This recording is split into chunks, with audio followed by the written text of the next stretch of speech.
Oke, kita akan mulai sebentar ya.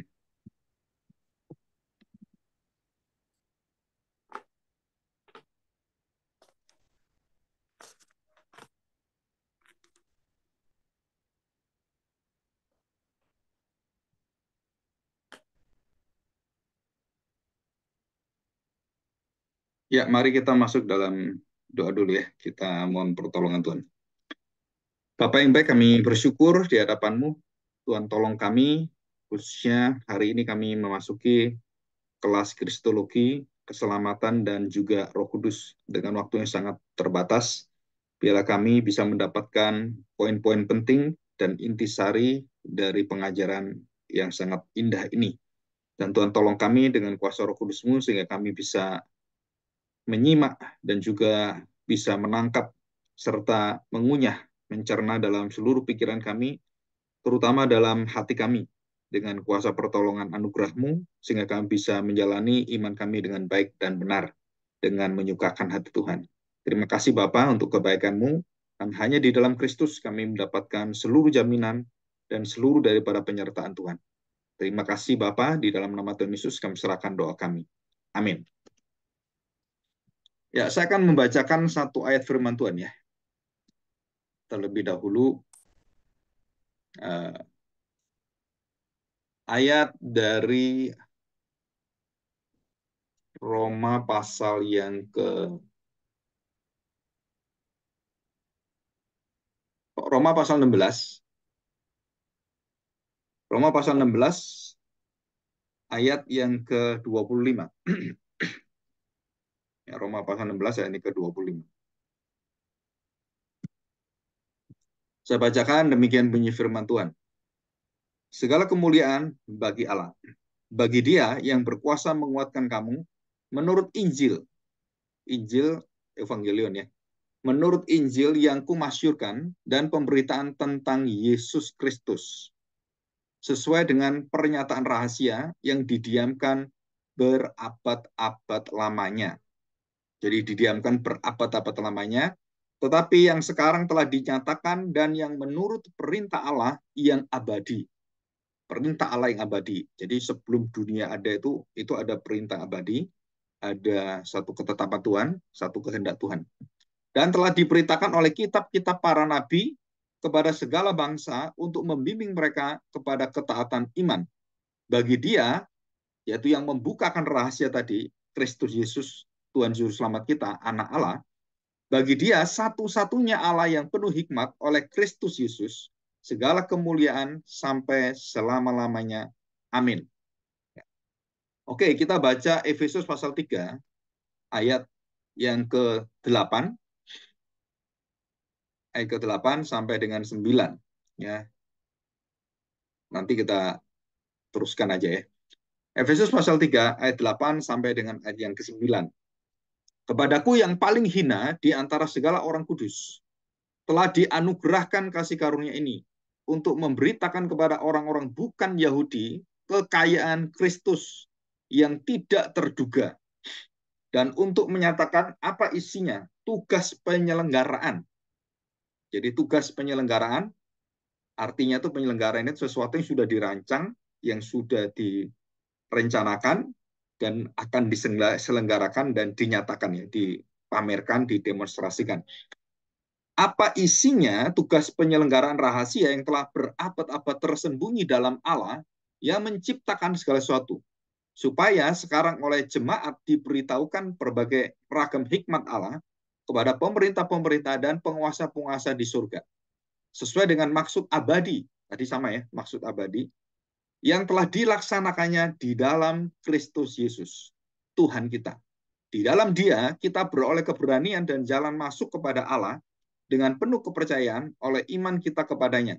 Sebab itu, aku minta kepadamu supaya kamu jangan tawar hati melihat kesesakanku karena kesesakanku itu adalah kemuliaanmu. Ya, kita baca Yohanes 20 ayat 30 dan 31. Injil tujuannya dicatat untuk apa ya? Jadi Yesus itu datang dan semuanya tujuan dan hasilnya dan memiliki satu maksud dan goalnya itu apa? Yohanes pasal 20 ayat 30 sampai 31. Maksudnya Injil ini dicatat. Memang masih banyak tanda lain yang dibuat Yesus di depan mata murid-muridnya yang tidak tercatat dalam kitab ini. Tetapi semua yang tercantum, artinya sudah dicatat ya, sudah dituliskan, yang di sini telah dicatat supaya kamu percaya bahwa Yesuslah Mesias Anak Allah dan supaya kamu oleh imanmu memperoleh hidup dalam namanya. Nah, kita belajar siapakah Yesus itu ya. Jadi kita tahu bahwa Tuhan Yesus adalah Mesias, anak Allah yang hidup. Dalam Matius pasal 16 ayat 16 sampai 17 18 kemarin kita sudah mendengarkan bahwa kita bisa mengaku Yesus adalah Mesias, anak Allah yang dikatakan juga oleh Petrus, itu bukan kekuatan, bukan berasal dari manusia. Dan jelas itu berasal dari Bapakku yang di surga. Ini perkataan Tuhan Yesus ya. Dalam doa Yohanes 17 juga sama. Jadi apa yang diberikan Bapa, orang-orang yang dipilih Bapa, orang-orang yang dianugerahkan Bapa kepada anak, anak menerimanya, dan melalui karya anak, melalui seluruh daripada peranan anak dan perjuangan serta penderitaan kematian, mengangkut dosa-dosa manusia, termasuk kita semua. Nah, kita diselamatkan, kita ditebus, dan kita kemudian mendapatkan hidup yang kekal. Jadi Tuhan Yesuslah yang memproses semuanya, tetapi yang menggerakkan hati manusia, yang membawa orang datang pada Kristus, itu adalah Bapa Surgawi. Kita sudah belajar sedikit ya, walaupun nggak terlalu jauh gitu kan, bahwa di dalam diri Allah Tritunggal, kita memiliki dua hal yang penting, prinsip yang kemarin saya jelaskan kan. Yang pertama adalah keberadaan keilahian Bapa, Anak, dan Roh Kudus. Dan yang kedua, yang sama itu ya, keilahiannya sama, kesetaraannya sama, Bapa, Anak, dan Roh Kudus maha tahu, maha hadir, maha puasa, dan apa yang dimiliki dari sifat-sifat Allah, natur Allah itu dimiliki oleh Bapa, Anak, dan Roh Kudus sama persis dan tidak ada yang lebih rendah dan tidak ada yang lebih tinggi. Ya, di situ tentang keberadaan, keilahian, ketuhanan atau kealahan Bapa, Anak, dan Roh Kudus itu kita sudah belajar. Dan yang kedua adalah ada peranan pribadi yang berbeda. Yang berbeda. Nah, peranan pribadi yang berbeda inilah yang membuat kita tahu bahwa, oh Bapak punya peranan apa, anak peranannya apa, dan itu tidak boleh dicampur aduk dan kemudian disamaratakan. Karena kita sudah mengerti.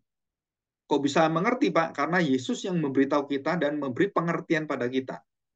Dan Yesuslah yang membukakan rahasia ini. Jadi Tuhan Yesus datang itu, dia bukan hanya membuka menyingkapkan rahasia perjanjian lama, rahasia tentang Mesias, rahasia para nabi yang tertutup berabad-abad, dan nabi itu hanya menunjuk saja, menunjuk saja, menunjuk. Menunjuk ke siapakah nabi-nabi ini? Mulai dari perjalanan Abraham atau sebelumnya Nabi Yunus gitu ya, Nabi Nuh gitu ya. Terus kemudian ke belakang Adam dan Hawa dan ke belakang terus sampai ke depan sampai kepada Yohanes Pembaptis yang menunjukkan tentang lihatlah anak domba Allah. Jadi puncak dari seluruh pengenalan kita kepada Allah yang bisa kita mengerti, yang bisa kita alami, yang bisa kita rasakan, seperti kita juga alami juga. Jadi itu adalah Allah yang menjadi manusia, bukan Allah yang dibuat oleh manusia, yang seperti patung gitu kan. Tapi Allah ini menjadi manusia, bukan serupa manusia, tapi menjadi manusia, sama dengan manusia. Jadi kita menolak ajaran-ajaran bahwa Yesus itu serupa Allah atau dijadikan seperti Allah. Yesus adalah Allah, bukan serupa, bukan seperti, bukan seolah-olah. Ya. Dan di sini kita melihat bahwa Paulus menyatakan rahasia ini tertutup dan kemudian dibukakan.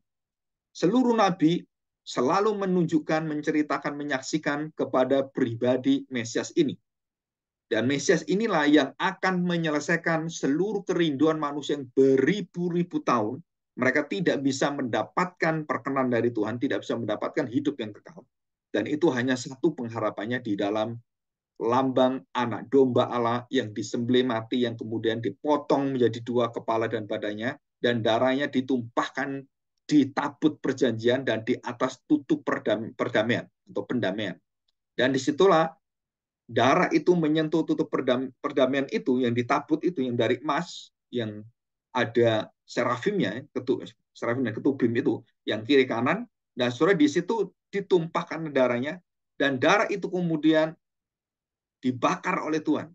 Artinya diselesaikan oleh Tuhan dan kemudian menyalalah kemuliaan Allah. Nah, dari ruang maha suci itu, ruang sucinya suci atau maha suci, dari tabut perjanjian yang ditumpahi darah perjanjian itu, darah anak domba dan darah Kristus, maka menyalalah sampai kemudian membumbung ke atas, terus kemudian tembus ke langit dan membentuk satu pusaran, yaitu di Keluaran ada. Jadi bangsa Israel selama 40 tahun, mulai dari proses perjanjian Tuhan dengan Musa yang berada di Gunung Sinai itu, dan waktu turun dan kemudian Allah turun di dalam tiang awan dan tiang api, nah itu dimulai dengan apa? Dimulai dengan penebusan. Dan Allah hadir bersama bangsa Israel, dan hadirnya Allah berupa tiang awan dan tiang api yang membumbung tinggi selama hampir 40 tahun.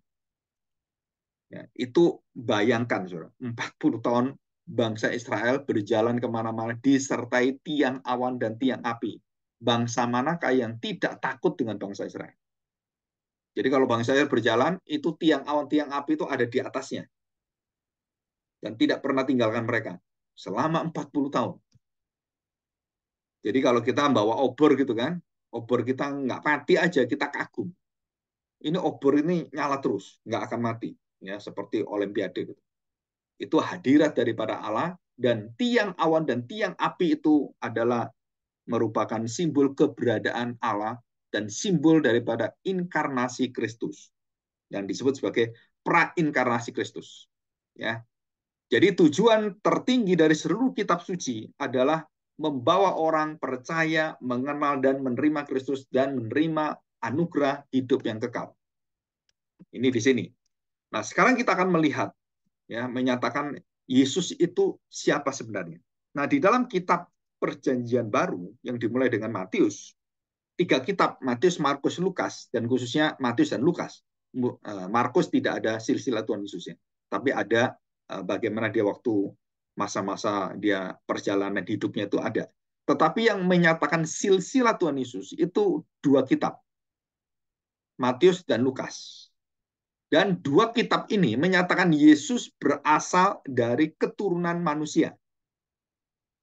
Keturunan manusia. Jadi siapakah Kristus itu? Kristus adalah anak manusia. Jadi keturunan manusia, dan bisa dibuktikan dengan apa? Dengan silsilanya, dengan silsilah, dengan apa? Daftar keturunannya. Di dalam Matius pasal 1 ayat 1, di situ dikatakan silsilah Yesus Kristus. Inilah silsilah Kristus Yesus, dikatakan anak Daud, anak Abraham. Dan inilah bapak perjanjian, Daud dan Abraham. Daud dan Abraham. Ya, itu anak perjanjian. Dan mulai dari Abraham, Matius memulai Yesus anaknya Abraham. Mulai di sana. Abraham memperanakan Isa, Isa memperanakan Yakub, Yakub memperanakan, dan terus sampai kepada orang tua Tuhan Yesus, Yusuf. Dan dikatakan di situ, Yakub memperanakan suami Yusuf, suami Maria, yang melahirkan Yesus yang disebut Kristus. Jadi ini jelas ya, jadi silsilahnya. Nah, kemudian di dalam kitab Lukas juga diceritakan, nah, kitab Lukas menceritakan Yesus itu dari mana? Sudah kita lihat bahwa Injil Lukas menceritakan silsilah Tuhan Yesus mulai dari, tadi kan Abraham. Nah, kita lihat ini. Perhatikan, Yesus ketika memulai pekerjaannya, ia berumur 30 tahun, dan dikatakan ia menurut anggapan orang, waktu dia umur 30 tahun itu, ia adalah anak Yusuf. Yusuf itu anak Eli. Nah, saudara perhatikan. Jadi di dalam Matius, Yesus ataupun Yesus Kristus itu, anak manusia itu berasal dari keturunan Abraham, Daud, dan seluruhnya ada keturunan. Ya, 14 keturunan, 14 keturunan, 14 keturunan. Dan kalau di dalam kitab Lukas, dimulai dari ayahnya. Dimulai dari, dikatakan Yusuf, papanya Yusuf. Kalau Matius mulai dari jalurnya mamanya. Kalau ini dari jalur papanya. Tapi mulai dari mana? Dari papanya. Kalau ini dari nenek moyangnya turun. kemudian ke dia. Tapi kalau ini dari dia terus naik ke nenek moyangnya. Ya, itu perbedaannya. Dan dikatakan di sini Yusuf anak Eli, anak Matat, anak Levi, anak Malki, terus sampai kemudian kita mendapatkan, perhatikan ya, dari ayat 35, Lukas pasal 3, 35. Anak Seruk, anak Rehu, anak Pelek, anak Eber, anak Salmon, anak Kenan, anak Arpaksat, anak Sem. Nah, Sem ini anak dari Nu. Anak Nu, Nu anak dari Lamek, Lamek anak dari Metusalak, Metusalak anak dari Henok, Henok anak dari Yared, Yared anak dari Mahalaleel, Mahalaleel anak dari Kenan, dan anak Enos, Enos anak Set, dan Set adalah anak Adam. Adam adalah anak Allah. Jadi tadi Abraham kan berhenti, tapi di sini tembus sampai ke Adam. Jadi ujung daripada manusia pertama.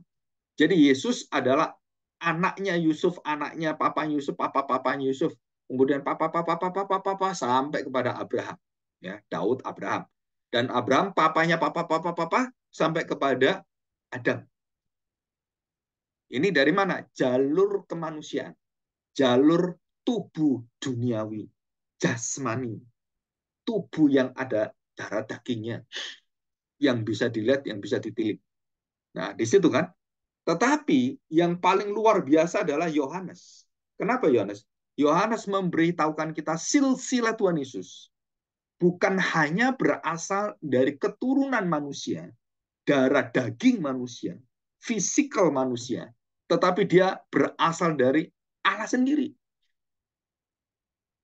Jadi Yohanes memberikan kita satu perspektif surgawi, perspektif kekekalan, eternal perspektif. Jadi perspektif kekekalan dari mana Tuhan Yesus bukan hanya dari manusia. Dia bukan hanya berhenti pada Adam. No. Dia memiliki asal-usul itu tembus sampai kemana? Sampai ke Allah pencipta. Keberadaan dia bukan hanya dalam keberadaan daging manusia, sejarah manusia. Bukan hanya di sana. Tapi dia sudah ada dan sudah berada sejak di dalam kekekalan. Jadi yang satu, dalam pandangan penciptaan, dalam pandangan lingkup seluruh daripada manusia secara fisikal, daging, dan kita sama.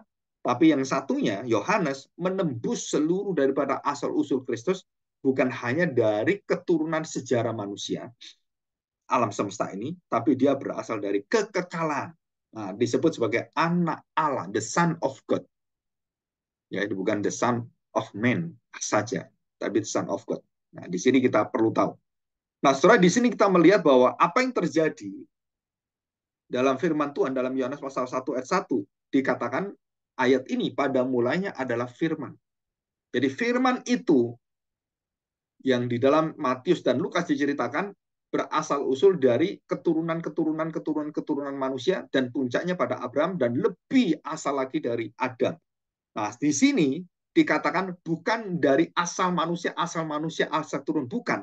Tapi dia sudah ada pada mulanya. Nah, istilah pada mulanya itu adalah menunjuk kepada arti tidak berawal dan tidak berakhir.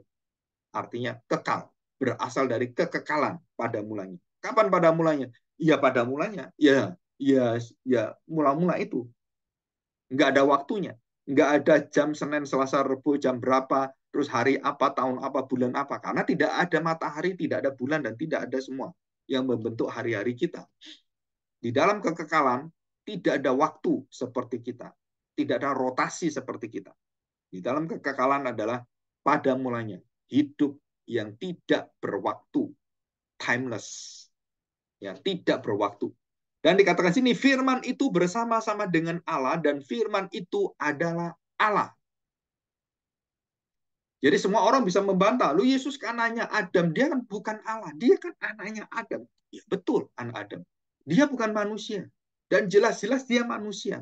Dia tidak bisa ditolak sebagai dia tidak memiliki keturunan sebagai manusia. Dia manusia. Terus yang satunya mengatakan, iya dia manusia betul, tapi dia bukan Tuhan.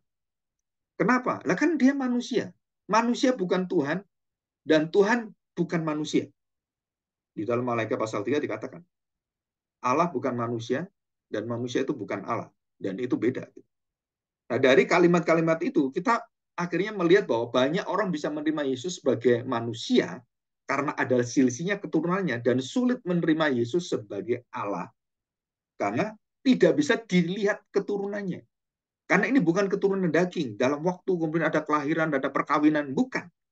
Tapi ini adalah dalam kekekalan. Nah, disitulah Yohanes dipakai oleh Tuhan untuk menyeimbangkan siapakah Yesus di dalam silsilah itu secara manusia, dan di dalam silsilah dia adalah ilahi Tuhan Allah yang ada bersama-sama dengan Bapa dan Roh Kudus di dalam kekekalan. Dan ini, firman itu adalah Allah. Ia pada mulanya bersama-sama dengan Allah, segala sesuatu dijadikan oleh dia, tanpa dia tidak ada suatu pun yang telah jadi dari segala yang telah dijadikan. Jadi kalau tidak ada anak Allah, tidak ada firman itu, maka tidak ada segala ciptaan semesta alam dan segala sesuatu. Jadi segala sesuatu ciptaan ini adalah hasil dari firman yang merupakan pribadi yang kedua yang menjadi manusia. Jadi Yesus inilah yang mengerjakan seluruh, yang mengeksekusi seluruh daripada pekerjaan Bapa yang diserahkan pada dia, dan dia menciptakan yang juga merupakan kehendak Bapa, dan dialah yang mengeksekusi. Nah, di sini kita melihat pribadi kedua memiliki peranan melaksanakan kehendak Bapa di dalam penciptaan, dan dia yang mengerjakan semuanya. Yesus mengerjakan semuanya. Jadilah hari pertama, jadilah hari kedua, ya. Dan ayat keempat, di dalam dia ada hidup, dan hidup itu adalah terang manusia. Dan semua manusia yang memiliki hidup, memiliki roh dalam jiwanya, itu semua adalah pemberian dan anugerah dari Tuhan. Ya. Oke, ayat 14 sekarang ya. Kita baca ayat 14.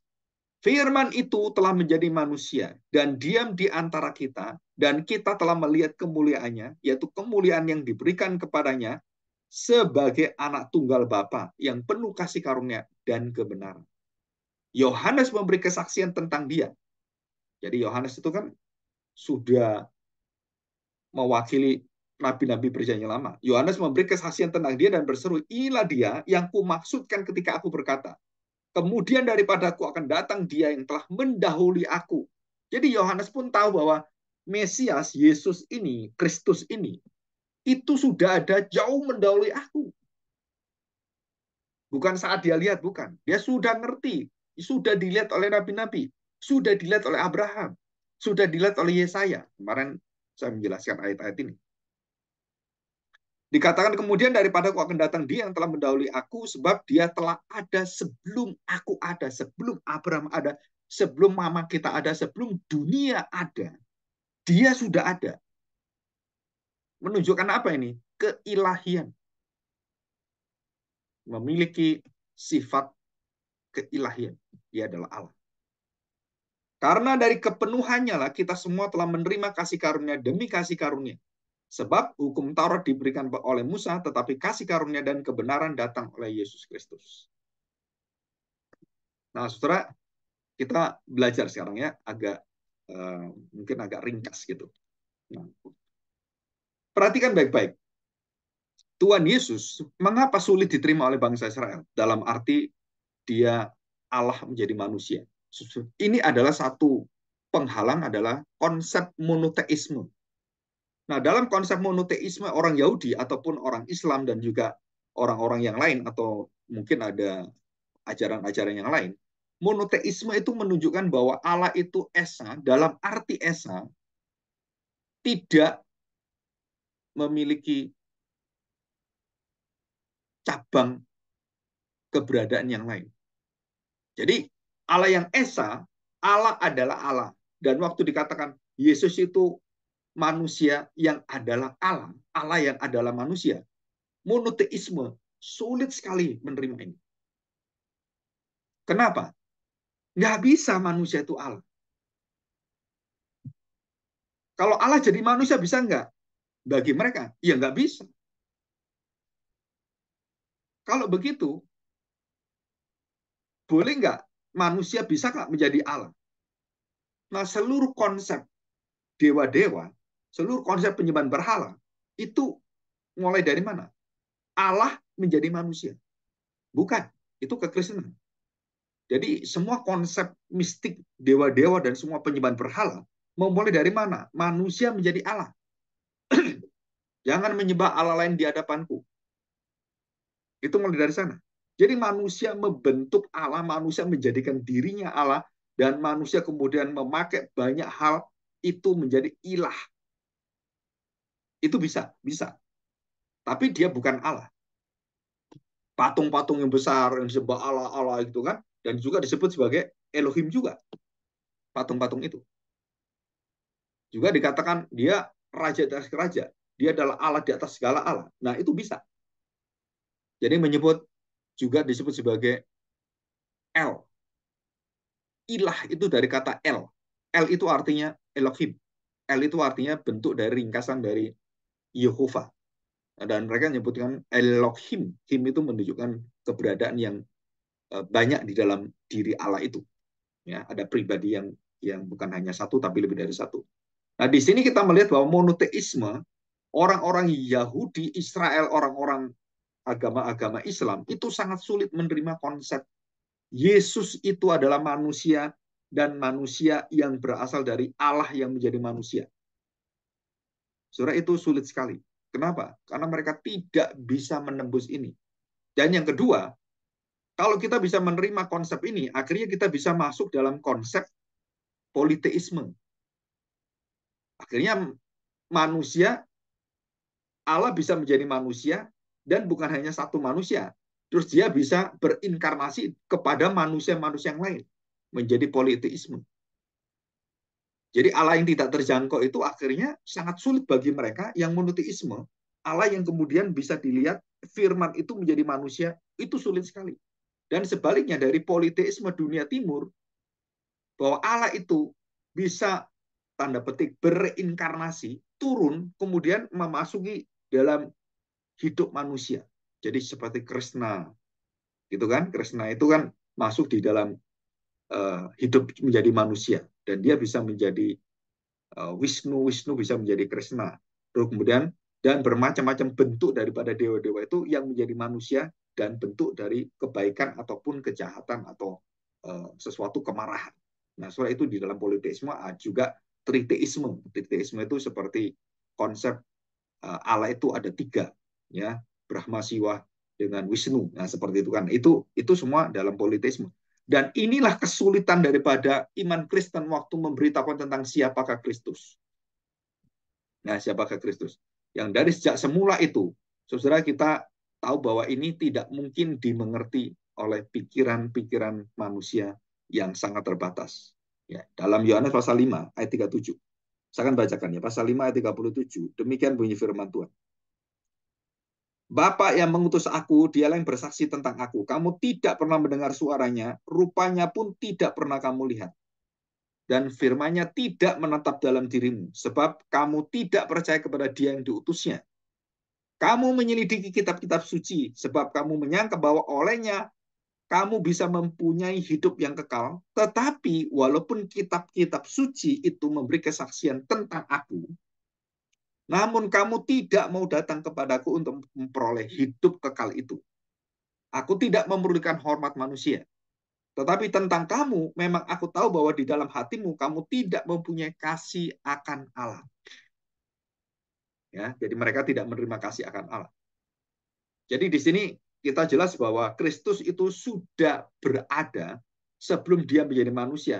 Yesus itu sudah memiliki pribadi yang kekal, ya. Dan juga dikatakan bahwa Yesus memiliki satu bentuk daripada yang bisa dilihat oleh manusia, dalam arti teofani, kristofani, penampakan Allah di dalam penampakan Kristus yang disebut sebagai praeksistensi daripada Kristus. Nah, sore itu nanti kita pelajari di dalam kristologi lebih detail ya. Nah, ini merupakan satu peranan yang sangat penting sekali. Jadi Yesus diceritakan dalam Yohanes itu berbeda dengan Injil Sinoptis. Kenapa? Karena Injil Sinoptis menceritakan Yesus dari asal-usul manusia. Tapi Yesus sebagai Allah yang adalah manusia, dia adalah Allah sendiri. dari awal dan akhir, dan dia adalah tidak berawal dan tidak berakhir, dan dia menyatakan akulah Alfa dan Omega. Itu semua ada dalam tulisan Rasul Yohanes, dan itu dikatakan oleh Yohanes di dalam kitab Wahyu. Akulah Alfa dan Omega, akulah yang awal dan yang akhir, yang datang daripada lebih dahulu daripada semua yang kemudian, dan dia semuanya adalah lengkap menyaksikan aku tentang diriku sendiri. Jadi kemuliaan di dalam Kristus adalah kemuliaan, seluruh kemuliaan kepenuhan Allah ada di sana. Ya, ini merupakan satu kekuatan yang kita pelajari bersama-sama. Nah, khususnya dalam Yohanes 12, kita lihat Yohanes 12 ayat 41. Yohanes 12 ayat yang ke-41. Demikian bunyi firman Tuhan. Hal ini dikatakan oleh Yesaya karena ia telah melihat kemuliaannya dan telah berkata-kata tentang dia. Jadi seluruh nabi, semua nabi itu mengenal dan sudah di dalam imannya, mereka betul-betul tahu Yesus Mesias itu. Di dalam imannya. Jadi saya sudah menceritakan ya, bagaimana Musa bisa melihat kemuliaan Allah yang berbentuk semak belukar. Dan melihat tangan Allah menuliskan hukum Taurat yang langsung Allah sendiri tuliskan. Nggak mungkin Musa tuliskan. Di gunung batu itu kemudian Tuhan mengambil sebagian dan membentuk satu loh batu itu. Dan kemudian menuliskan itu nggak mungkin tangan manusia. Karena manusia pakai apa tulis batu itu?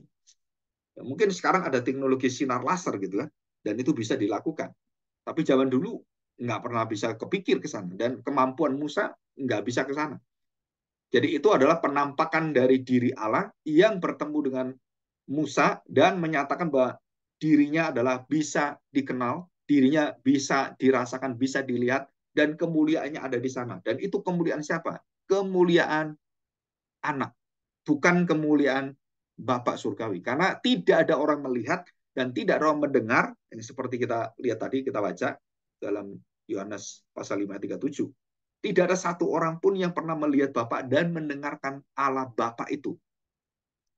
Ya. Jadi pikiran inilah yang kita harus tahu bahwa Bapa anak itu adalah kekal dan tidak pernah terlepas satu sama lain. Jadi di dalam keilahian, di dalam segala bentuk apapun, Bapa, Anak, dan Roh Kudus itu tidak pernah terpisah, terpecah, dan kemudian tercerai-berai. Keilahian itu tidak bisa dipecahkan, tidak bisa dilakukan, kemudian kita bisa memisahkan Bapa dari Anak. Tidak bisa. Itu keilahian. Tapi dalam peranannya, Yesus kemudian dihukum dan harus menerima hukuman karena dia menanggung dosa, dan Bapa itu marah kepada Anak, dan Anak menerima di dalam tubuh kemanusiaan, di dalam dagingnya, dia menerima hukuman murka Allah, dan dia menerima kematian, tanda petik, yang kekal itu. Dan tubuhnya lah menerima, dia mengosongkan dirinya. Kita tahu ini kan, bahwa Eli lama sabatani, terpisahlah Kristus dengan Bapa. Terpisah dalam hal apa? Karena dia menanggung dosa di dalam tubuhnya, kemanusiaannya, dan dia terpisah sementara waktu dengan Bapa. Dalam waktu 3 hari itu, dia mati. Dan setelah itu dia kembali dan tidak terpisah lagi selama-lamanya. Dari keilahiannya sampai kepada kemanusiaannya bersama dengan Bapa, dan itu tidak terpisah selama-lamanya. Nah, di sini banyak orang sulit mengerti, mengenal Yesus di dalam kemanusiaannya dan mengenal Yesus dalam keberadaan keilahiannya. Karena banyak orang tercampur. Bapak lebih besar dari aku. Semua berpikir, berarti Yesus kan lebih rendah dari Bapak. Kuasanya lebih rendah dari Bapak. Dia kan diutus. Bapak yang mengutus. Yang mengutus itu pasti lebih kuasa, pasti lebih derajat, lebih tinggi. Dan dia lebih berotoritas. Saudara, kita lupa itu peranan pribadi yang memang berbeda, bukan keilahiannya. Dan Tuhan Yesus mengatakan Bapa dan aku adalah satu. Apa yang dikehendaki Bapa dikehendaki anak, apa yang dikerjakan Bapa dikerjakan anak, apa yang dimau oleh Bapa dimau oleh anak, dan tidak ada bedanya. Jadi di dalam keberadaan keilahiannya, kealahannya, ketuhanannya, Bapa, Anak, ataupun Roh Kudus, itu tidak pernah ada yang rankingnya, levelnya, itu lebih rendah. Oh, berarti Bapak lebih tinggi dari anak karena diutus. Anak mengutus Roh Kudus. Roh Kudus lebih rendah dari Bapa, lebih rendah dari anak. Jadi yang paling rendah di dalam diri kealahan itu, Tritunggal itu adalah Roh Kudus. Jadi Roh Kudus itu ya Allahnya itu ya paling minor, paling kecil, paling kurang Allahnya. Saudara, kita nggak bisa berbicara seperti itu. Kenapa? Karena kita tidak membedakan itu peranannya. Diutus, diutus, diutus itu peranan. Dan kita nggak bisa waktu di dalam peranan kita merendahkan keilahian Yesus, keilahian Roh Kudus lebih rendah daripada Bapa. Kenapa? Karena ini tugas penting, tugas pelayanan, penyelenggaraan, bukan keilahiannya. Nah, di sini terjadi kekacauan, baik itu saksi Yehova, baik itu aliran-aliran yang lain yang ada. Nanti kita belajar sebentar saja tentang perbedaan aliran Ebionisme, Arianisme, dan semuanya. Karena mereka tidak bisa menyatukan keilahian ini dengan perbedaan peranan sebagai pribadi yang memiliki perbedaan. Di sini tidak ada perbedaan, tidak ada perendahan, tidak ada yang rankingnya lebih rendah atau berbeda lebih tinggi, lebih rendah. Nggak ada, sama semua. Karena Bapa, Anak, Roh Kudus adalah Allah. Tapi di sini Bapak mengutus. Nah, sepertinya kalau mengutus, oh dia lebih rendah itu. Oh, Bapak lebih besar dari aku. Aku taat kepada Bapak. Jadi Bapak itu ya lebih tinggi karena anak taat pada Bapak. Ini adalah bahasa di dalam seluruh sejarah bahwa anak akan bekerja untuk mengangkat orang berdosa dan dia taat pada Bapak, dan itu satu-satunya cara membawa kita supaya diselamatkan. Bukan menyelamatkan Tuhan Yesus. Tuhan Yesus datang bukan menyelamatkan dirinya. Dia tidak perlu diselamatkan. Dia sudah suci, kudus, tidak berdosa. Jadi jangan pernah salah mikir, Yesus mati di kayu salib untuk dirinya sendiri. Bukan. Semua imam-imam itu memberikan persembahan anak domba, anak sapi, anak kambing, atau binatang-binatang itu ya. Mereka memulai dengan apa? Dengan mempersembahkan untuk dirinya sendiri. Imam besar pun sama. Sebelum dia mempersembahkan untuk mewakili umatnya, jemaatnya, bangsa Israel atau bangsa Yahudi, imam besar ini atau setiap imam yang bertugas harus menyelesaikan bahwa dirinya orang berdosa. Dia harus memberikan persembahan khusus bagi dirinya, baru dia bisa mempersembahkan bagi orang lain. Tuhan Yesus tidak. Tuhan Yesus tidak punya salah. Dia tidak perlu mempersembahkan dirinya untuk dirinya. Dia tidak perlu mempersembahkan anak domba bagi dirinya. Dialah anak domba. Nah, disinilah kita melihat pekerjaan keimaman jauh beda dengan keimaman Kristus yang sempurna. Kalau imam-imam ini memberikan persembahan untuk dirinya yang berdosa. Kalau Yesus, dia tidak memberikan persembahan untuk dirinya. Dia tidak bersalah dan dia sempurna. Dia adalah keselamatan. Dia yang mempersembahkan dirinya untuk menyelamatkan kita. Jadi keselamatan itu adalah Kristus. Tidak mungkin yang dikatakan Yesus adalah juru selamat, dia sendiri perlu diselamatkan. Nggak mungkin berpikir seperti itu. Orang berdosa tidak mungkin menyelamatkan orang berdosa. Siapa yang bisa menyelamatkan orang berdosa? Siapa yang bisa mengampuni orang berdosa? Tuhan Yesus mengatakan, dosamu sudah diampuni. Orang Yahudi marah luar biasa. Mereka ambil batu dan mereka mau lempari Tuhan Yesus. Kenapa?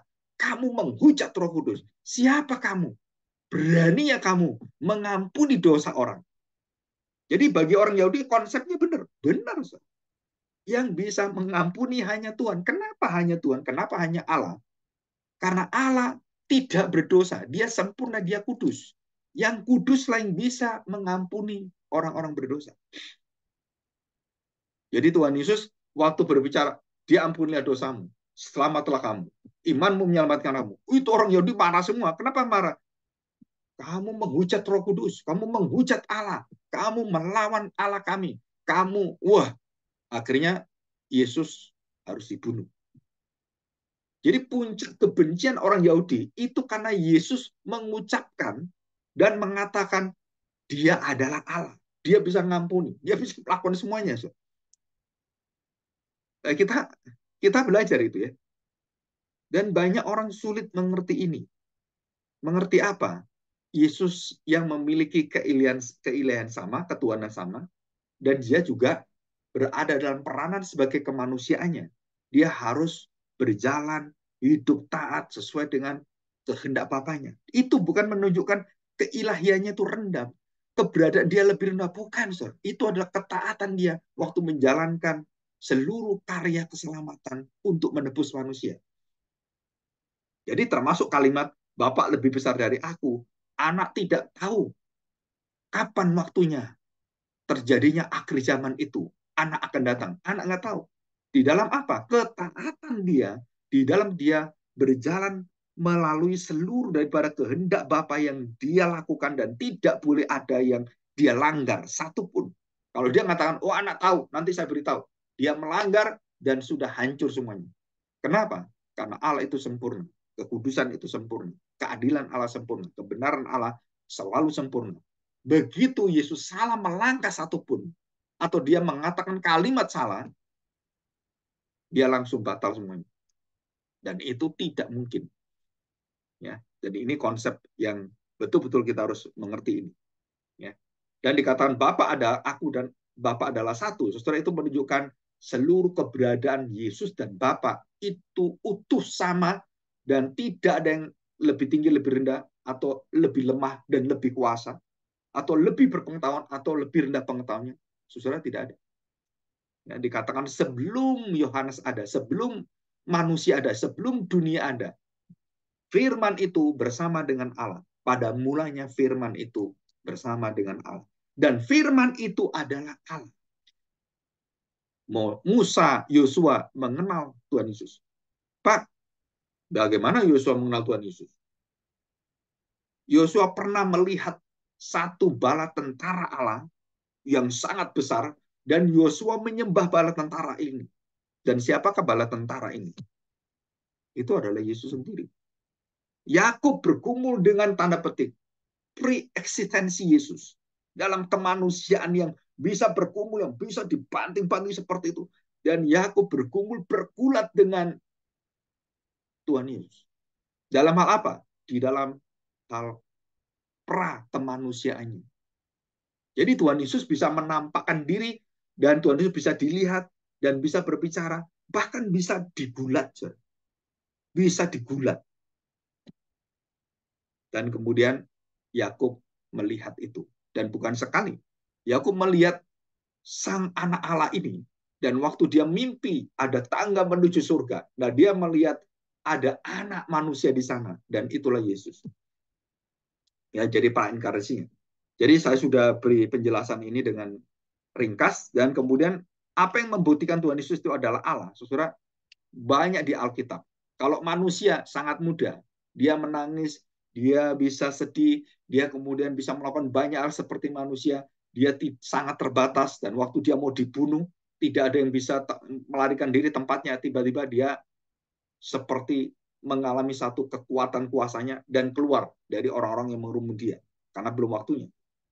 Nah, saudara, yang membuktikan bahwa Yesus itu adalah Allah adalah ucapan-ucapannya, bukan hanya kuasanya melakukan mujizat. Dan kita seringkali melihat, oh Yesus itu Allah, kalau dia melakukan mujizat, nah itu baru Allah. Ya, itu iman kita itu masih kurang lengkap. Kenapa kurang lengkap? Karena identitas Yesus bukan hanya di dalam dikenal orang di dalam, oh orang buta melek, orang tuli kemudian mendengar, orang lumpuh berjalan, orang kena kusta akhirnya sembuh, pulih gitu kan. Saudara, memang itu menunjukkan satu kuasanya. Tetapi dalam pribadinya, di dalam hidupnya dia, identitas keilahian itu nyata betul dalam setiap perkataan, dan khususnya dalam kalimat 7 kalimat aku adalah. Ya. Jadi aku adalah, aku adalah. Itu semua ada dalam kitab Yohanes. Mulai dari awal, aku adalah terang, aku adalah gembala yang baik, aku adalah aku adalah roti hidup, aku air yang hidup gitu kan, sampai kepada yang seperti sama, aku adalah aku, akulah jalan kebenaran dan kehidupan, akulah pokok anggur. Dan semuanya itu menunjukkan tentang dia adalah Yehova atau Yahweh. Kenapa? Karena 7 kalimat ini sama persis dengan 7 kalimat yang dikatakan oleh Yahweh pada saat manusia bertemu dengan Allah. pada saat Musa menunjukkan air kehidupan yang kemudian dia pukul karena dia emosi itu keluar air. Dan kemudian ular tembaga yang didirikan oleh Musa menunjukkan kepada keberadaan Kristus. Dan semuanya ini lengkap dan utuh dikatakan oleh Tuhan Yesus di dalam 7 kalimat, aku adalah. Nah, saudara, yang juga luar biasa, itu apa? 7 perkataan salib itu juga 7. Ya, 7 perkataan salib. Dan di dalam kitab Wahyu, saudara akan melihat angka 7, kelipatan 7, dan disebut 7 kali. Itu adalah milik Allah semua. Ya, semua. Jadi 7 kalimat, 7 gereja, 7 sangkakala, dan banyak sekali. Nah, kalau ingin mendengarkan itu, nanti masuk ke dalam YouTube saya. Ya, YouTube saya itu ada seri banyak sekali di sana. Ada sekitar 600 video pengajaran. Ya, nanti ketik di Google Pendeta Agung Wibisana. Nah, nanti saudara masuk ke sana, saudara kemudian subscribe, masuk di dalamnya, dan di situ akan ada seluruh video yang ada. Jadi itu kurang lebih hampir 17 tahun. Ya, saya sudah post di sana 17 tahun. Ada yang juga yang lengkap lagi, ada juga di GPRI, di gereja GCKI GPRI itu ada di sana. Nah, saudara bisa belajar itu. Termasuk semua doktrin yang diajar, itu ada semua di sana. Dan satu persatu ada semuanya. Doktrin Allah yang lengkap ada di sana, doktrin keselamatan ada di sana, tentang akhir zaman ada di sana, semua ada. Saudara. Cuman saudara harus rajin aja. Ya, jadi kalau mau satu hari satu video dengar gitu ya. Saya dulu satu hari di dalam waktu saya kuliah itu saya dengar suara ya, nggak ada video pada waktu itu. Saya dengar suara audio itu satu hari 2 atau 3 mata pelajaran. Ya, waktu saya di Amerika itu saya sering mendengarkan kuliah-kuliah secara audiovisual. Jadi saya mendengarkan. Nah, terakhir ini saya senang. Kenapa? Karena kita bisa mendengarkan pembicara-pembicara dan teolog-teolog serta pengajar-pengajar kelas dunia itu ada dalam YouTube semuanya. Ya. Kemudian saya terbeban dan tahun 2005 saya memulai 2005 dari 2000 ya pokoknya sekitar 2005 saya memulai syuting video itu dan saya kumpulkan. Nah, kemudian ada YouTube dan mulai dibukanya YouTube. Nah, saya masuk kemudian saya upload semua di situ. Ya. Jadi bayangkan itu 600 lebih video itu dikerjakan selama lebih dari 15 tahun. Ya. Mungkin saudara bisa manfaatkan itu supaya saudara bisa belajar banyak. Ya. Saya harapkan saudara bisa masuk ke sana. Oke, nah saudara kita lihat sekarang ini ya, bahwa Yesus adalah Allah dan dia adalah manusia. Ya. Nah di sini. Bagaimana saya bisa tahu ini semuanya? Saudara, kita diberitahu, ya, hanya yang diberitahu, kita buka Yohanes ya pasal 5. Yohanes pasal 5 ayat yang ke-25. Aku berkata kepadamu, sesungguhnya saatnya akan tiba dan sudah tiba sekarang.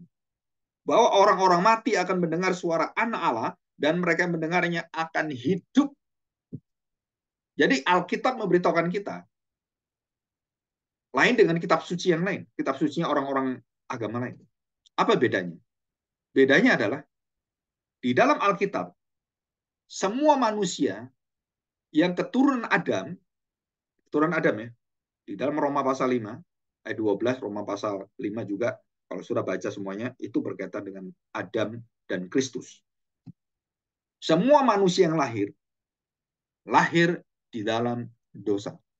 Artinya, kalau John Locke yang filsuf itu, yang mengatakan bahwa sama dengan beberapa filsafat yang ada gitu ya. Jadi manusia yang lahir itu lahir di dalam putih bersih dan tidak ada dosanya. Dan ini juga agama Islam sama. Dan banyak semua orang-orang memiliki pendapat yang sama. Ya, dalam moral, di dalam hati nurani, banyak orang mengatakan demikian. Tetapi firman Allah dan Yesus sendiri mengatakan bahwa orang-orang mati akan mendengar suara anak Allah. Jadi semua orang di dalam Adam itu mati secara rohani.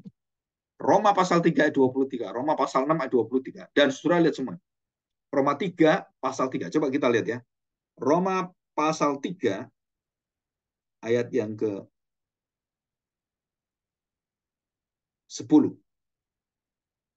Ya. Judulnya apa di sana? Ayat 9. Semua manusia adalah orang berdosa. Saudara, ini kita nggak bisa bantah. Kita nggak bisa untuk mengkritik apapun. Karena ini firman Tuhan. Firman Tuhan kita sudah percaya bahwa itu adalah kebenaran tertinggi. Dan kebenaran dan tertinggi itu tidak akan terbantahkan. Jangan mencari teori-teori yang lain. Ya, karena ini firman Tuhan. Semua manusia, kecil, besar, bayi, atau orang tua yang sudah renta, dikatakan di sini. Semua manusia adalah orang berdosa.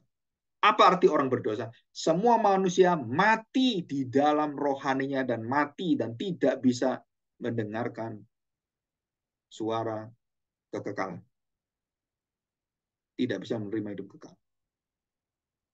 Jadi bagaimana? Adakah kita mempunyai kelebihan daripada orang lain? Sama sekali tidak. Orang Kristen bukan orang Kristen, semuanya mati. Kamu percaya Tuhan Yesus, tak percaya Tuhan Yesus. Manusia itu semua mati di hadapan Tuhan. Mati semuanya. Jadi kita bukan orang yang diperbaiki moral kita. Kita dididik sebagai orang-orang yang akan jadi orang baik. Bukan, so. Kita semuanya mati dalam dosa kita. Dan kita melihat di dalam sejarah manusia, Alkitab mengatakan tidak ada satu orang pun yang tidak berdosa. Dan ayat ini yang menjelaskan. Ya, dikatakan sebab di atas segala kita tuduh baik orang Yahudi maupun orang Yunani bahwa mereka semua ada di bawah kuasa dosa. Jadi tadi kita lihat semua manusia orang berdosa. Dan dosa itu mengandung satu kekuatan, satu kuasa yang mencengkram, yang mengikat kita, dan kita nggak bisa keluar dari sana. Kecuali karya Kristus yang bisa membuka, memerdekakan kita. Ayat 10. Seperti ada tertulis, tidak ada yang benar, seorang pun tidak. Tidak ada seorang pun yang berakal budi. Tidak ada seorang pun yang mencari Allah. Jadi semua agama dari manusia mencari Allah. Kekristenan, Allah mencari manusia. Dan itu awal dari seluruh motivasi gerakan surgawi. Jadi Allah yang bergerak menjadi manusia dan menyelamatkan kita, menolong kita. Dan bukan kita bergerak kemudian menjadi Allah dan kemudian kita bisa menyelamatkan diri kita karena kita mampu menjadi Allah. Itu semua kebodohan. Itu semua halusinasi. Dan itulah agama-agama. Agama-agama yang kuno juga sama. Manusia yang hebat akhirnya menjadi setengah dewa. Setengah dewa akhirnya menjadi dewa. Dan waktu menjadi dewa, dia bisa menjadi mahadewa. Waktu dia menjadi mahadewa, dia jatuh cinta pada manusia karena kecantikan manusia. Dia turun menjadi setengah dewa. Dia turun akhirnya menjadi manusia. Dia turun menjadi binatang. Dan dia akhirnya menjadi binatang. Dan lebih rendah lagi, dia menjadi tikus. Dan konsepnya mereka seperti itu. Konsep apa ini? Konsep berhala. Tidak ada seorang pun yang berakal budi, tidak ada seorang pun mencari Allah. Jadi agama itu bukan mencari menemukan Allah. Semakin mereka berusaha, mereka semakin melarikan diri dari hadirat Allah, dan mereka semakin jauh, dan mereka semakin dihempaskan oleh Tuhan. 12. Semua orang menyeleweng, mereka semua tidak berguna, tidak ada orang berbuat baik, seorang pun tidak. Kerongkongan mereka seperti kubur yang ternganga, dan lidah mereka merayu-rayu, bibir mereka mengandung bisa. Jadi kondisi manusia dikatakan Tuhan Yesus, kamu semua adalah orang-orang yang mati. Mati apa? Mati di dalam seluruh dosamu, dan engkau tidak bisa berbuat apa-apa. Orang-orang mati akan mendengarkan suara angin. Lazarus keluar. Dia mati secara fisik. Dan dia mendengarkan suara Allah, dan nyawanya balik, karena yang memberi nyawa dan yang mencabut nyawa adalah Tuhan. Dan Yesus adalah Tuhan. Dan bisa mengembalikan nyawa, roh daripada Lazarus. Lazarus bangkitlah. Bangkit Lazarus. Dari mana? Dari kematian. Maria, Marta berkata pada Tuhan Yesus, ya saya percaya nanti akhir zaman kan pasti dibangkitkan Tuhan. Tuhan mengatakan tidak. Kamu akan melihat siapakah yang di depanmu ini. Siapakah Mesias itu. Dan dia menunjukkan keilahiannya, kuasanya. Dan dia memanggil Lazarus, bangkitlah, bangkit. Saudara. Dan waktu Lazarus itu bangkit, yang terjadi apa? Semua orang lari semua. Ketakutan mereka. Dan disitulah kita belajar satu kemuliaan Bapa yang dinyatakan kepada dunia ini. Hati Bapa yang begitu mengasihi orang-orang yang mati di dalam dosa. Dan di dalam Kristus dia mencurahkan kasih setia anugerahnya, kemurahannya, belas kasihannya. Dan itulah terang, terang hidup yang kekal itu. Dan hidup itu adalah terang, dan terang itu adalah hidup. Dan setelah berkata, akulah terang, akulah jalan kehidupan, dan dia naik ke surga. Dan saudara tahu, berapa lama Yesus naik ke surga, datang ke rumah Bapa bersama dengan Bapa, duduk sebelah kanan Allah Bapa. Surah dalam waktu yang sangat singkat, sudah sampai. Dan waktu manusia lihat Yesus berada di angkasa, udah naik, terus hilang deh. Kemana ke Tuhan Yesus? Di surga. Berapa jauhnya surga dari bumi ini? Saudara, dengan lambang es tidur, infinity. Apa arti infinity? Tak terbatas waktunya, tak terhitung, tidak bisa dihitung, dan tidak bisa dilalui manusia. Jadi waktu Yesus naik ke surga dan diiringi malaikatnya, dan dikatakan bahwa dia akan datang turun sama persis seperti dia naik ke surga. Dia akan turun dari surga, kedatangan kedua kali bersama dengan malaikat, dia turun dan juga di dalam waktu yang begitu singkat, dan seluruh dunia ini, seluruh dunia, semua manusia akan melihat kedatangannya. Lu kok bisa, Pak? Kalau bumi itu bulat ya, gini kan? Terus saya berada di sini Indonesia. Terus berada di belakangnya, ini Amerika atau Amerika Latin. Kalau Yesus datang di Israel di sini, maka kita di sini nggak bisa lihat. Kenapa? Karena terlalu jauh. Jauh sekali Tuhan Yesus. Dia datang, semua akan melihat dia. Bagaimana semua akan melihat dia? Nah, saudara, pikiran kita sangat terbatas karena kita berpikir secara fisikal. Tuhan Yesus waktu datang, sangat mudah membuat semua orang melihat dia. Saudara, dia maha kuasa, dia maha hadir, dia maha segalanya. Dan waktu dia datang, semua dunia bisa melihat dia. Sangat mudah. Yesus datang di satu tempat, bisa dilihat oleh semua orang di seluruh dunia, di bumi bulatan yang ada ini, yang planet kita ini.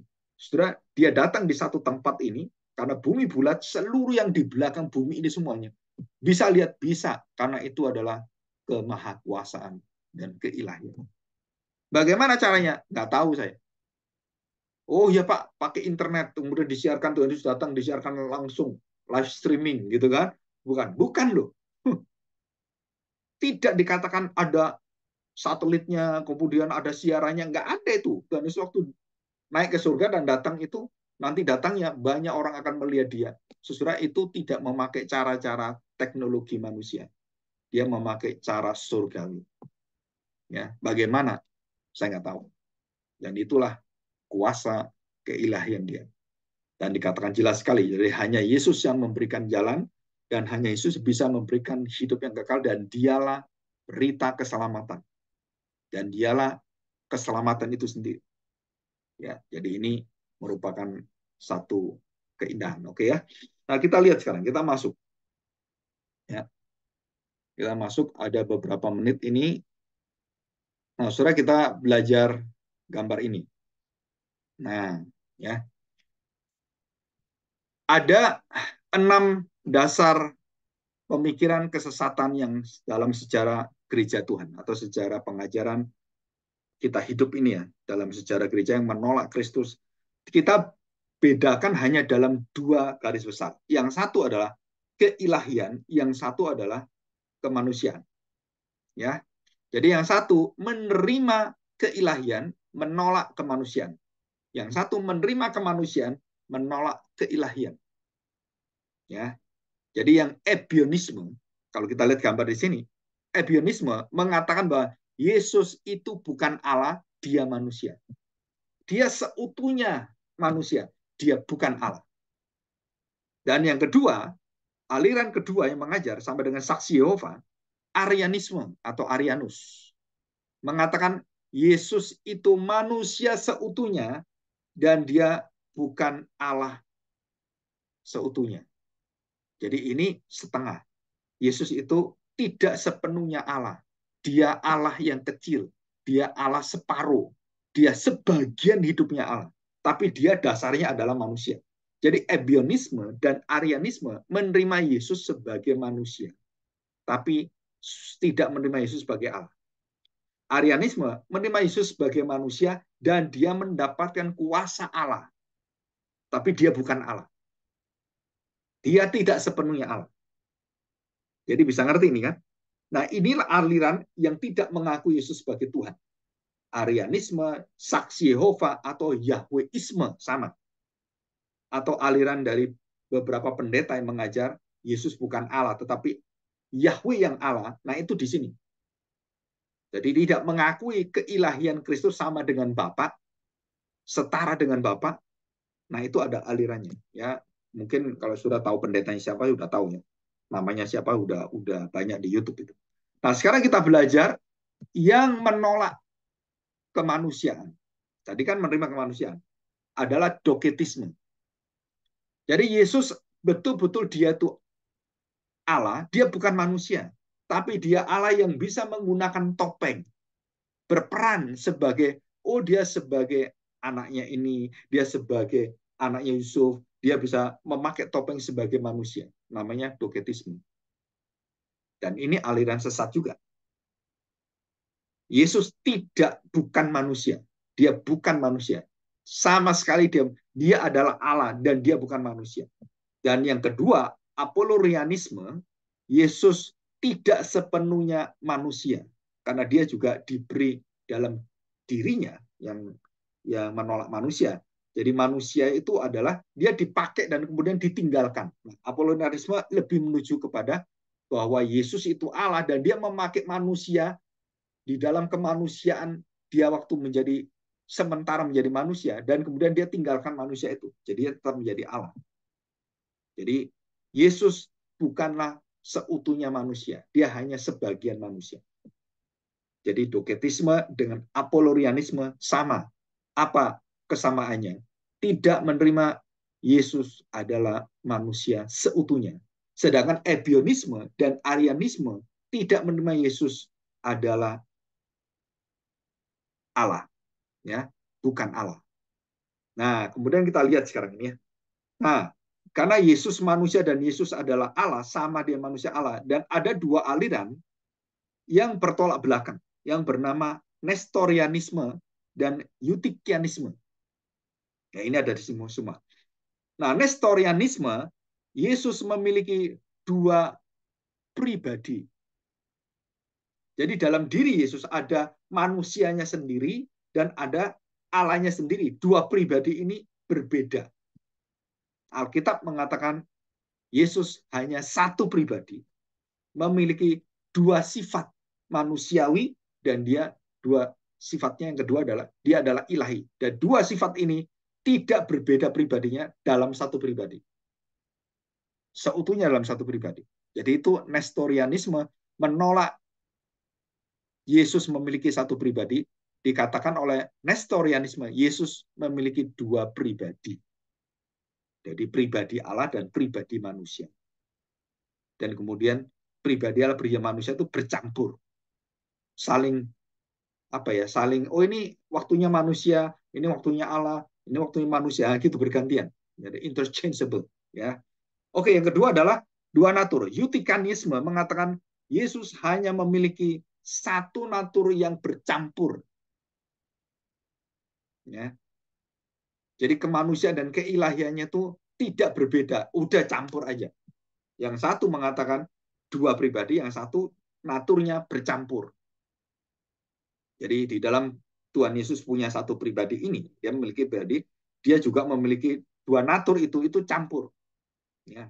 Bapak dan anak campur. Nah, surah ini adalah pengertian mendasar tentang kesesatan pengertian kristologi.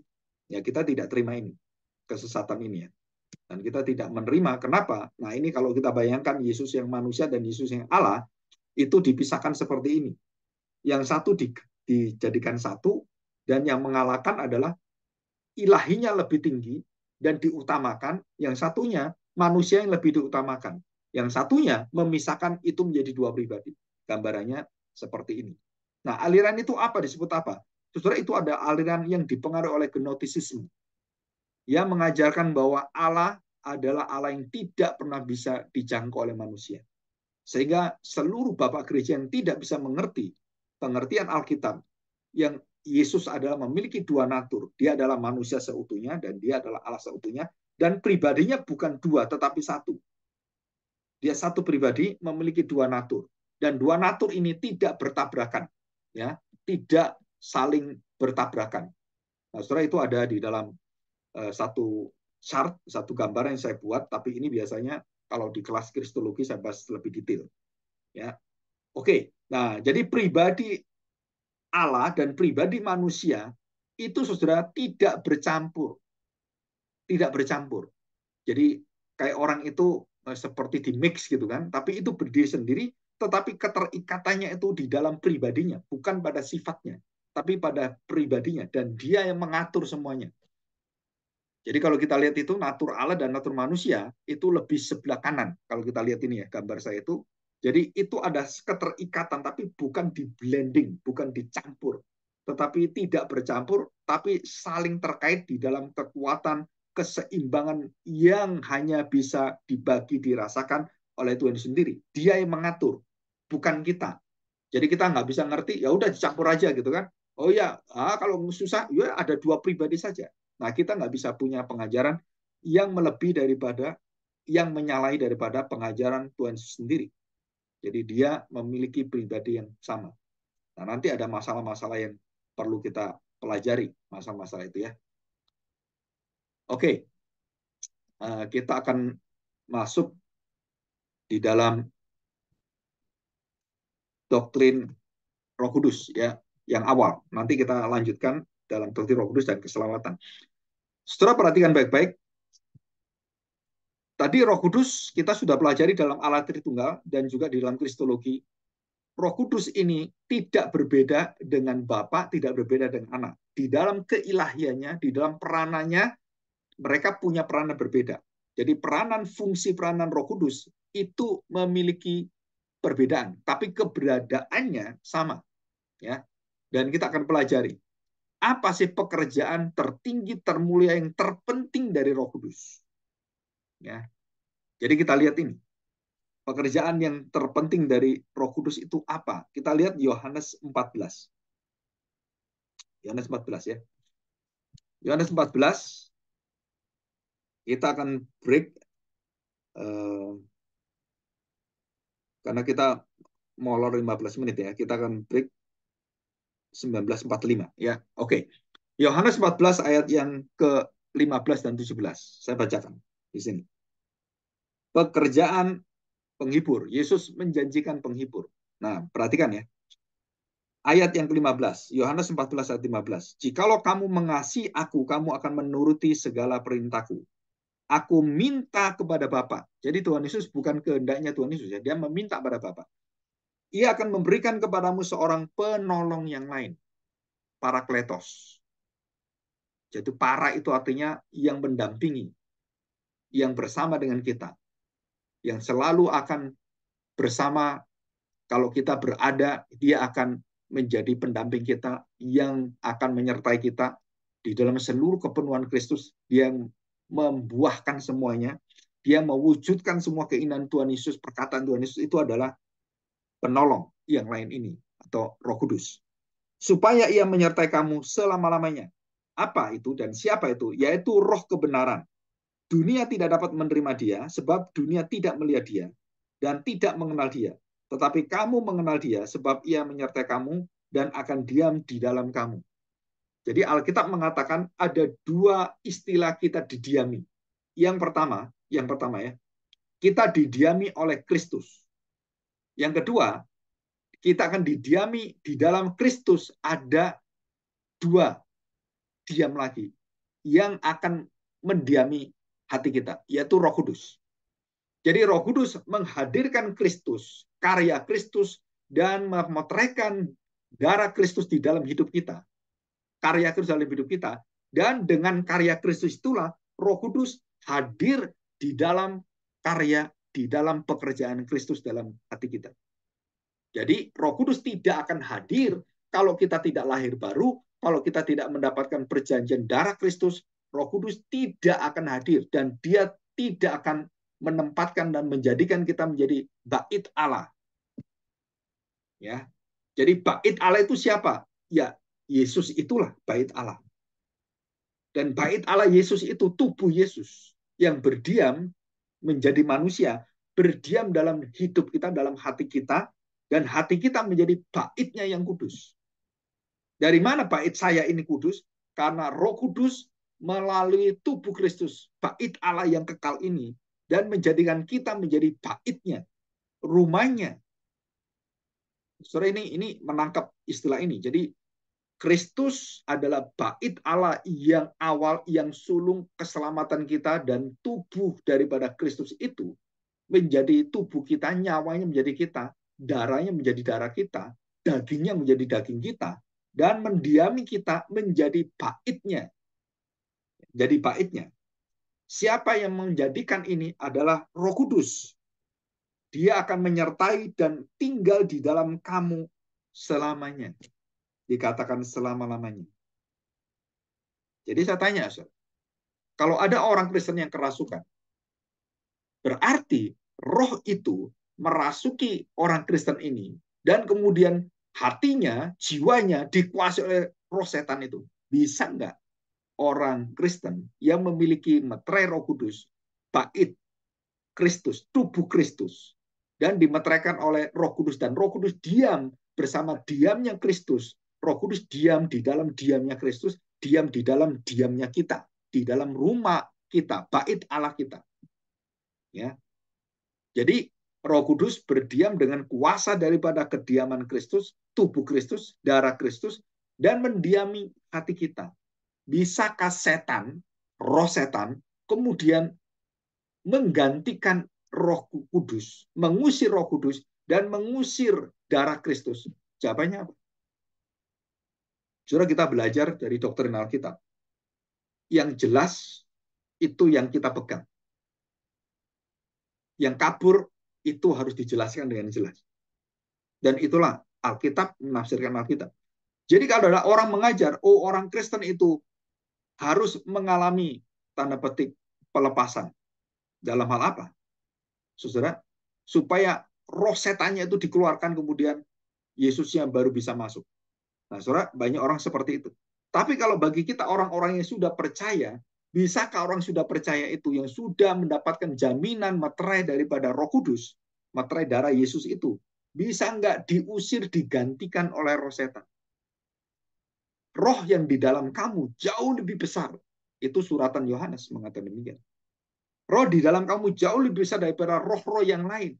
Bisakah roh jahat, setan, iblis, Lucifer kemudian mengalahkan Roh Kudus itu? Jawabannya, nggak mungkin. Jadi bukan hanya dia menjamin kita, tapi dia mendiami kita. Dan dia bukan hanya mendiami kita, dia menyertai kita, mendiami kita selama-lamanya. Dan orang-orang Kristen bersyukur dengan ini. Kenapa? Karena yang menjamin kita keberadaan itu adalah diamnya Kristus dan diamnya Roh Kudus. Di dalam diamnya Kristus mendiami kita, yang kemudian menjadi kediaman Allah. Dan itu sukacitanya luar biasa.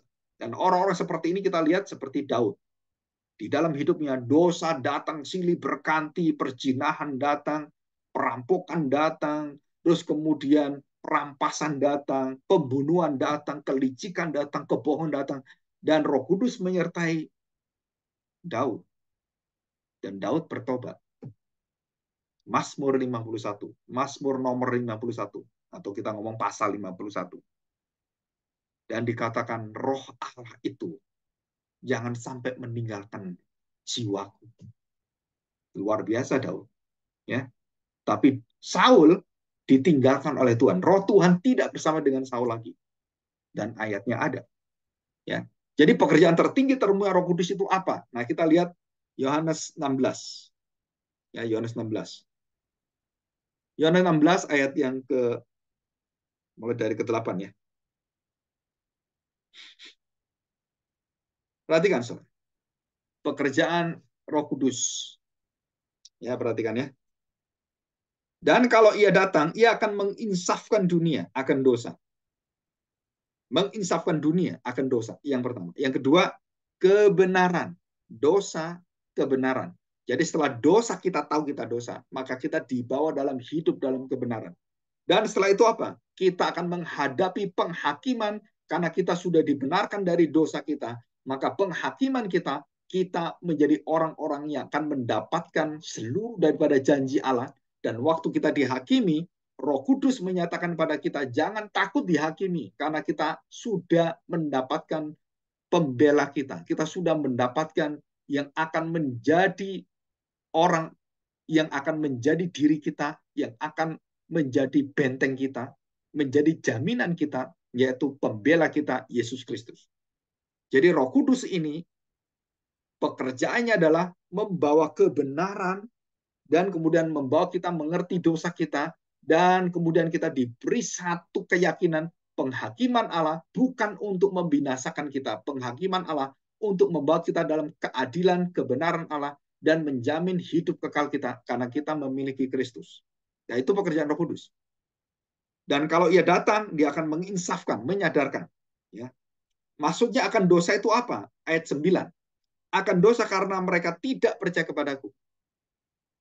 Dan akan kebenaran karena aku pergi kepada Bapa dan kamu tidak melihat aku lagi.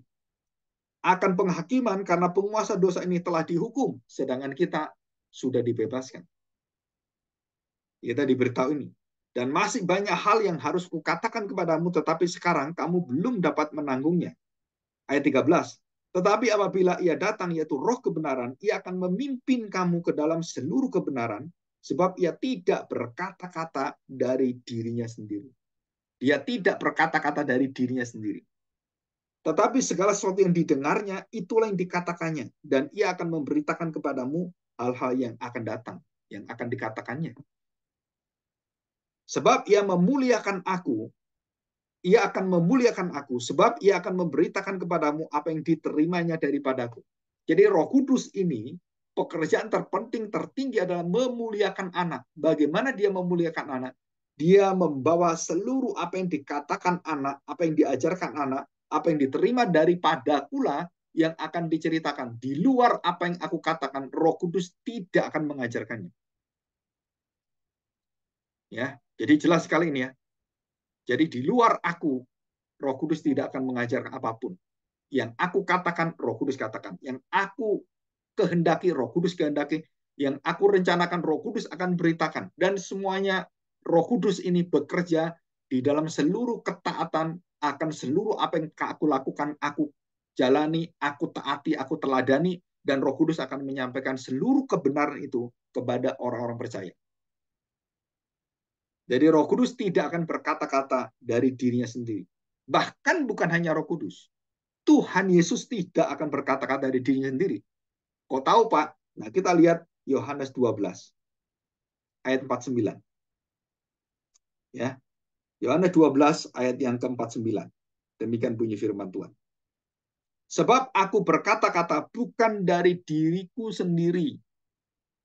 Roh Kudus tidak berkata-kata pada dirinya sendiri. Dia berkata-kata kepada kata-kata yang dikatakan oleh Kristus. Nah, Tuhan Yesus berkata, aku tidak berkata kepada dunia, kepada kamu, dari perkataan-perkataanku sendiri. Mauku sendiri, seenak saya sendiri. Bukan.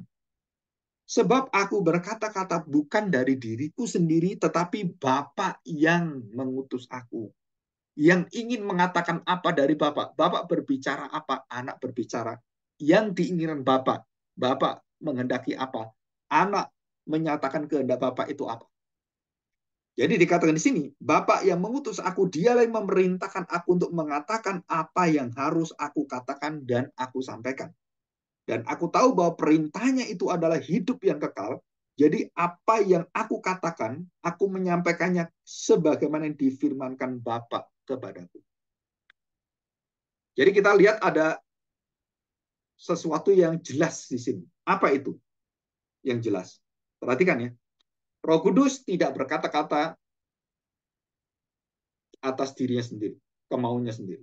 Roh Kudus berkata dan bekerja menurut perkataan pekerjaan Kristus. Tuhan Yesus juga mengatakan, aku tidak berkata-kata karena diriku sendiri, dari asalnya diriku sendiri, kehendakku sendiri. Tapi aku berkata kepada Bapa yang ingin berkata-kata, dan saya mengatakan perkataan Bapa. Saya mengerjakan pekerjaan Bapa. Yang dimaui Bapa, dimaui oleh anak. Jadi di sini ada urutan ketaatan yang sama. Dalam pribadi-pribadi itu bekerja, sama. Jadi sumber daripada semua pekerjaan, utusan dari siapa? Bapa. Nah inilah peranan Bapa, peranan Roh Kudus, peranan anak. Saudara, itu jelas ada perbedaan. Jadi sumber dari semua pengutusan Bapa, bukan anak, bukan Roh Kudus. Pribadi yang pertama, pribadi sumber dari seluruh keselamatan, sumber daripada seluruh damai sejahtera, sumber daripada kasih karunia, sumber daripada keselamatan, sumber daripada pengutusan, dan sumber dari pekerjaan perkataan adalah Bapa.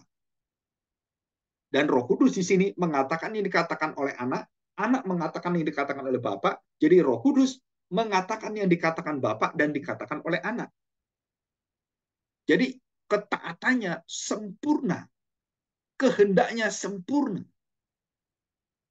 berjalannya sempurna. Nah sekarang secara aplikasi, nah ini nanti direnungkan ya waktu kita istirahat. Perhatikan, renung. Ada seseorang yang bertemu dengan Roh Kudus dan kemudian mengatakan, wah, saya menerima satu perintah Roh Kudus. Perintah apa? Wah, ini perintah baru. Nah, kemudian saya pernah mengalami satu ya apa ya pelayanan ya pastoral counseling. Ada seorang mama, ibu, telepon ke saya. Pak, aku bisa datang nggak ke rumah? Ya kenapa? Ini anak saya yang baru kelas 3 SMP, didatangi seorang penginjil. Dan penginjil itu datang dan mengatakan pada anak saya, apa yang dikatakan oleh penginjil itu? Dia mengatakan, kamu adalah istriku. Bukan mengatakan calon, kamu pasti jadi istriku. Loh, dari mana kamu tahu? Mamanya tanya, kamu kok begitu yakin? Iya, karena kemarin saya berdoa, dan saya berdoa sungguh-sungguh, saya sudah berdoa lama. Saya mencari istri, saya ingin punya pasangan hidup yang betul-betul dari Tuhan. Dan dia berdoa, berdoa, berdoa, dan kemudian berdoa, kemudian Roh Kudus memberitahu dia. Apa yang diberitahu oleh Roh Kudus?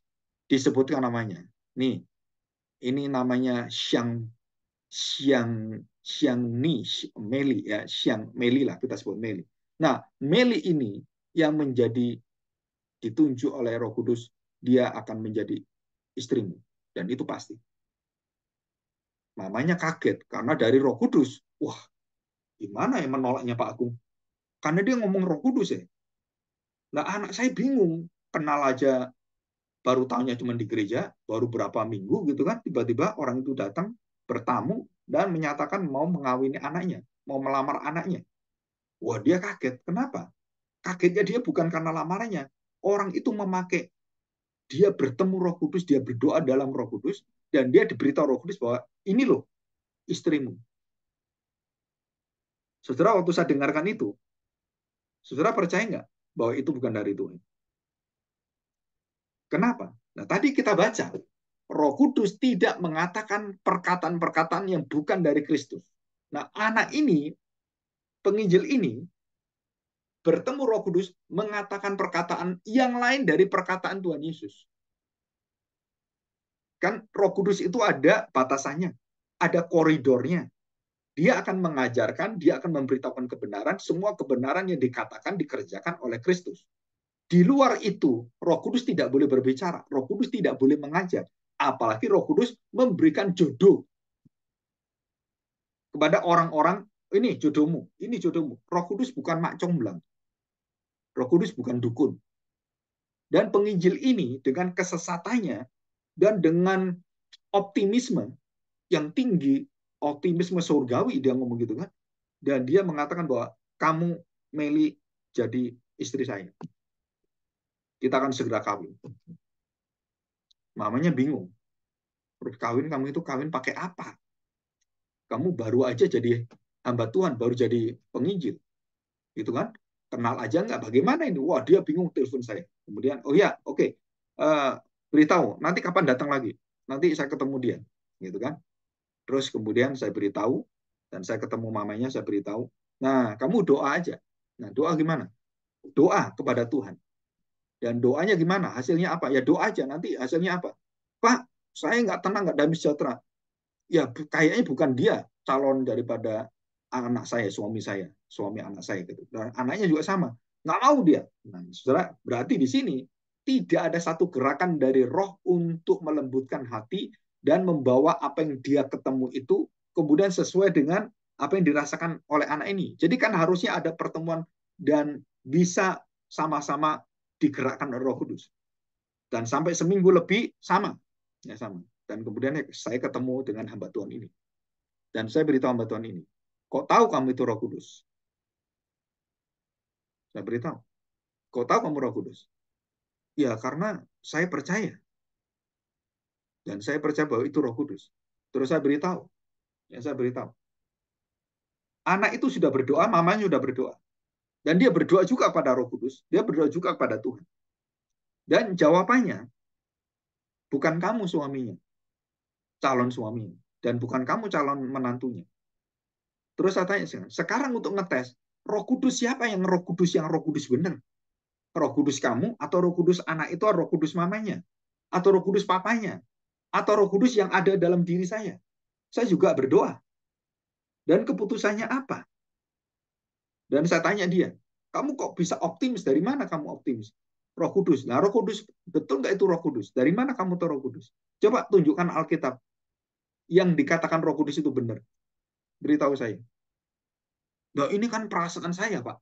Kan saya mau bertemu dengan dia. Loh, saya juga bisa ngomong, itu kan perasaannya orang itu juga. Dia nggak mau dengan kamu. Sama aja Roh Kudus bisa bekerja gitu. Dari mana kamu bisa mengukur Roh Kudus itu berbicara dengan kamu? Apa ukurannya? Apa yang menjadi prinsipnya? Coba tunjukkan saya di Alkitab mana. Roh Kudus yang menunjukkan jodohnya. Roh Kudus yang menjadi orang, bisa menjodohkan orang, namanya orang ngasih kepada orang. Ada nggak di Alkitab? Dan kemudian saya tanya, ya karena dia cantik, Pak. Terus kalau kamu lihat orang itu cantik, kamu doa Roh Kudus, terus Roh Kudus belain kamu gitu. Oh, ya itu cantik atas nama Roh Kudus, terus kamu mau ngelamar dia gitu. Masa Roh Kudus kayak gitu kerjanya?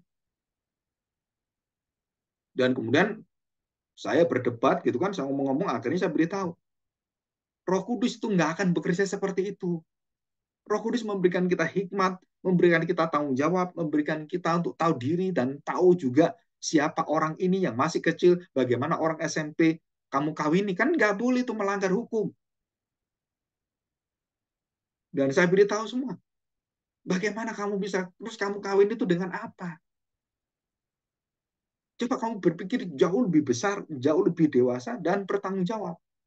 Dan saya beritahu, kamu ini betul-betul nggak tahu Roh Kudus itu siapa. Kamu belajar, kamu berdoa. Siapa Roh Kudus? Loh, Roh Kudus itu kuasa, Pak.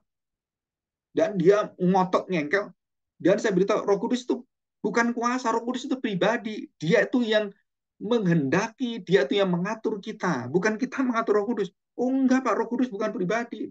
Itu Yesus saja. Itu kan rohnya Yesus. Rohnya Yesus. Loh, maksudnya apa rohnya Yesus? Ya Yesus itu punya roh, yaitu Roh Kudus. Wah, ini tambah sesat kamu. Roh Kudusmu salah itu. Itu bukan Roh Kudus di Alkitab. Roh Kudus di Alkitab itu berbeda dengan Tuhan Yesus. Dia pribadi yang berbeda. Dia Allah. Iya betul. Kamu lihat itu secara keilahiannya. Tapi dia berbeda. Dia punya peranan berbeda.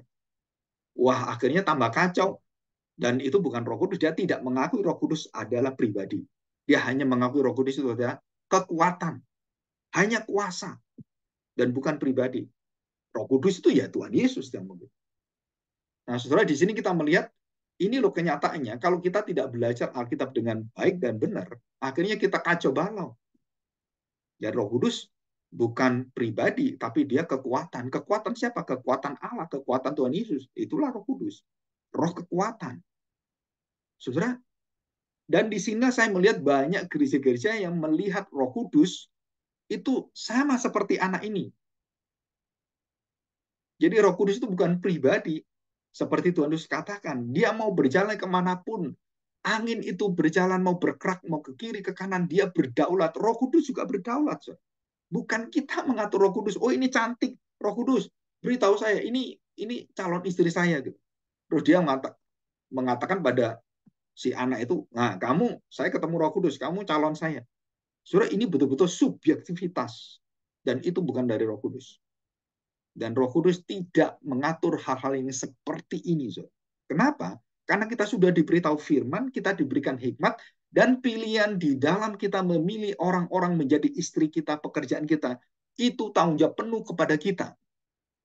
Jadi kalau salah, oh ini Roh Kudus yang salah. Kalau kita milih ini salah suami atau istri, ini salahnya Roh Kudus karena ya hati saya ngomong ini Roh Kudus.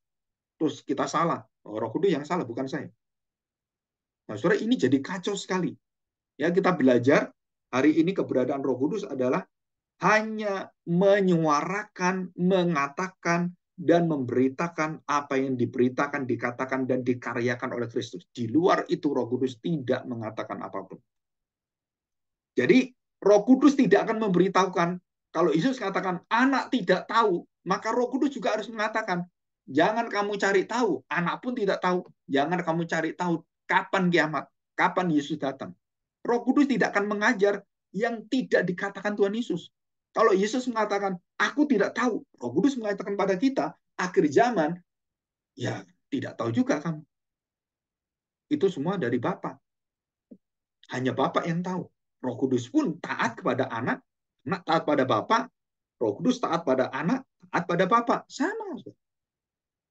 Jadi semua orang mengajar akhir zaman akan tahu gini-gini. Oh dari Roh Kudus. Nggak mungkin. Kenapa? Roh Kudus taat kepada perkataan-perkataan, ajaran-ajaran, dan perintah-perintah karya keteladanan dan hidup Kristus. Dan tidak mungkin dia melawan. Apalagi melanggar tidak taat. Ya, oke. Saya pikir cukup sekian. Ya, kita akan beristirahat. Nanti jam 8 kita bertemu ya. 8 lebih 5 ya. Kita bertemu. Ya kan bertemu, kita break ya.